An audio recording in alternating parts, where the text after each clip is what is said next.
हम सम्माननीय विलासराव देशमुख साहब जो उस टाइम पे केंद्रीय मंत्री थे, मैं और हमारे उस्ताद अशफाक अहमद कागजी को हमने दिल्ली में लेकर गए और उनके सामने मैंने लगभग 40 मिनट इस शहर के प्रति जो है तो मैंने उनके साथ में बात की कि इस शहर का क्या काया पलट हो सकती है। देखिए कि खाली हवा में बातें करने से कोई कुछ होता नहीं है। आज आपको मालूम होना चाहिए कि आपके भाई के जो ताल्लुकात हैं ब्यूरोक्रेट्स में, कलेक्टर, कमिश्नर, एसपी, तहसीलदार, जो भी बड़ी बड़ी डिग्निटीज है, सारे लोगों से हमारे रिलेशन है। इस महाराष्ट्र में जो IPS, IAS लोग हैं, हमारे बहुत अच्छे रिलेशन है। जब तक कि हम उनके साथ में हमारा तालमेल नहीं रखेंगे, कोई भी शहर का और कोई भी समाज का डेवलपमेंट नहीं हो सकता है। आप देखिए कि यहाँ पर मुझे नहीं लगता है कि कभी किसी लोक प्रतिनिधि ने किसी कलेक्टर को या किसी SDM को या किसी तहसीलदार को या किसी SP को यहाँ के जो है तो समस्याओं के बारे में लेकर बैठा और उस पर चिंतन और मंथन किया, मुझे नहीं लगता है। लेकिन आने वाले दिनों में हमारे पास में पूरा ब्लूप्रिंट इस शहर का और इस विधानसभा का तैयार है। आपकी दुआओं से आप हमें वोट देकर असेंबली में भेजने का काम कीजिए। इंशाअल्लाह ज़्यादा बड़ी बात नहीं करता कि आने वाले 2024 से 2029 के बीच में इस शहर का और इस विधानसभा क्षेत्र का काया पलट करने का काम हम करेंगे। आप देखिए बदहाल अवस्था आज नगर पालिका से महानगर पालिका हमारी जालना शहर की हो गई है, लेकिन सुविधा क्या है? चलने के लिए रास्ते नहीं है, रोड पे पानी आ रहा है, अंडरग्राउंड ड्रेनेज नहीं है, बिस्लरी का पानी पिलाने वाले थे, कहाँ पर गए वादे और क्या हुआ, ये सब आपको अच्छी तरह से मालूम है। कब तक आप जो है तो पानी के नाम पर वोट मांगेंगे? डेवलपमेंट के नाम पर अब वोट मांगना चाहिए। इस समाज में, जालना शहर में खुसूसन और जिले में, हम कभी भी समाज में दुविधा निर्माण करने की हम कोशिश नहीं करेंगे। यहाँ पे समाज में तेढ़ निर्माण करके ये राजकीय लोग अपने खाली स्वार्थ के लिए जो है तो हिंदू को मुस्लिम से, मुस्लिम को हिंदू से और अदर कम्युनिटी को जो है तो भड़काने का काम कर रहे हैं। आज देखिए कि रोजगारों की क्या हालत है। हमारा मुस्लिम भाई गैर मुस्लिम के पास जाने को तैयार नहीं, गैर मुस्लिम के पास आने को तैयार नहीं, अदर कम्युनिटी का इतना जो है तो यहाँ पर माहौल खराब किया जा रहा है। लेकिन इस माहौल को हमको सुधारना होगा। हमारे देखिए कि हर समाज में अच्छे लोग हैं, हर समाज में अच्छे लोग हैं। हम चाहे तो परिवर्तन कर सकते हैं। हम बिहार और उत्तर प्रदेश की तुलना अगर करते थे तो हमें ऐसा लगता था कि यार बाहर बिहार किस सिस्टम में होगा, बिहार और उत्तर प्रदेश कैसा होगा। लेकिन दुर्भाग्य से आज हमारा शहर बिहार और उत्तर प्रदेश की तर्ज पे चल रहा है। यहाँ पे आए दिन घटनाएं हो रही है, मर्डर हो रहे हैं, कोई लॉ एंड ऑर्डर की सिचुएशन नहीं। पूरा फेल्यूर हमारा यहाँ पर जो है तो प्रशासन का और यहाँ पर जो है तो हमारे नेताओं का रहा है। आपसे गुजारिश है कि आने वाले दिनों में, अब 15 दिन में ये बहुत आपके कंधे पे हाथ रखेंगे, आपको बुलाएंगे, बिठाएंगे, चाय पिएंगे, लेकिन इनके भूल बातों पे आप जाइए मत।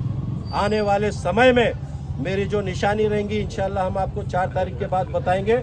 मैं अपक्ष बोलकर यहाँ पे खड़ा हूँ और मुझे मुस्लिम समाज के अलावा सारे समाज और ख़ास तौर पे जो है तो हमारे दूसरे भी और अदर कम्युनिटीज़ हैं, उन्होंने मुझे कहा 1-2 हमने उनसे चर्चा की है। उन्होंने कहा हाफिज़ भाई हमने आपको देखा है, आपका चेहरा हमको विधानसभा में चलता है, जाति और पाति की बात आप खत्म करो। इस तरह का माहौल इस शहर में बन चुका है, अब इसको कोई रोक नहीं सकता। आने वाले दिनों में ये 23 तारीख को आपको बताना है कि जालना के लोग कितने संयम है और किसी चीज़ को हम जो है तो ये नहीं करते और हम एक ही चीज़ को मानते हैं कि हम एक मानवता की, एक ईश्वर की औलाद है और सारे मानवता एक दूसरे के भाई भाई है। हम किसी समाज में तेढ़ निर्माण करने का काम कभी नहीं करेंगे। हम चाहेंगे कि इस शहर में हमारे साथ में हमारा भाई, चाहे वो बाला परदेसी हो, चाहे हमारा भास्कर अम्बेकर हो, चाहे और अदर कम्युनिटीज़ के हो जो हमारे दोस्त हैं, हम उनके साथ में खड़े रहें और एक विश्वास हम पैदा करें कि कहीं ना कहीं कुछ चीज़ें हैं जो आज सोचने पे मजबूर कर रही है। देखिए कि आज हमारे पास में, हमारे माशरे में ख़वातीनों का क्या हाल है, हमारे बच्चों का क्या हाल है। रोज़गार नहीं है, रोज़गार देने का काम किसका है? ठीक है, शासन आती है, शासन बोलती है, लेकिन लोक प्रतिनिधि आप अगर यहाँ से अगर मराठवाड़ा से निकल के आप पश्चिम महाराष्ट्र में जाइए, रोजगार किसको मिलता है? वहाँ के नेताओं को देखिए। आज हमारे शहर की ऐसी अवस्था हो गई, अगर हम वो देहात में भी जाते हैं, ग्राम पंचायत है, तो आपको रोड अच्छे मिलेंगे, पानी के निकासी मिलेंगी, 24 घंटे पानी मिलेगा। यहाँ पे 15-15 दिन पानी नहीं मिलता है। दुर्भाग्य है शहर का। इतनी बड़ी स्कीम आने के बाद में भी करोड़ों रुपया खर्च होने के बाद में लाइट बिल भर रहे हैं नगर पालिका के माध्यम से, लेकिन ये नगर पालिका के माध्यम से हम पैसे देते हैं लोगों के टैक्स के स्वरूप में, और ये गुत्तेदार उस नगर पालिका को तोड़ तोड़ कर खाने का काम और अपना स्वार्थ जपने का काम इस शहर में किया जा रहा है। ये आने वाले दिनों में हमको रोकना पड़ेगा, समझना पड़ेगा। बहुत हो गया, आप 30-35 साल का ये अरसा इस शहर के लिए जो है तो कलंक बन चुका है। हमको रोकना होगा। मैं देखिए, मैं एक मामूली सी आदमी हूँ, लेकिन मेरे रिलेशन ऐसे हैं, और जो लोग बोलते हैं अरे जिनके लिए हमने क्या नहीं किया, वो आज कहते हैं कि अब्दुल हफीज कौन है। अब्दुल हफीज एक साधारण व्यक्ति है, लेकिन इस शहर का चाहे हिंदू हो, मुसलमान हो, दलित हो, सिख हो, परवार हो, चमार हो, जो भी लोग हैं, उन्होंने कहा कि नहीं अब्दुल हफीज, ये तुमको नहीं बोला गया, ये हमको बोला गया, और आने वाले 20 तारीख को हम इसका हिसाब करने वाले हैं। मैं आपको इतना आश्वासन देता हूँ कि मैं इस शहर में और इस विधानसभा क्षेत्र में और इसके साथ साथ जिले में हम यहाँ का माहौल सुधारने की कोशिश करेंगे। हमारे व्यापारियों में जो कहीं ना कहीं टेंशन वाली बातें होती है, वो हम व्यापारियों को भी हम प्रोटेक्शन देने का काम करेंगे। इतना ही कहता हूँ। आपने मुझे बुलाया, मेरा सम्मान किया, मेरा इस्तेकबाल किया, इसलिए मैं आपका शुक्रगुजार हूँ। और आपसे एक ही बात करता हूँ कि सिर्फ जाति के नाम पे बात मत करिए, जाति से हट के सोचिए।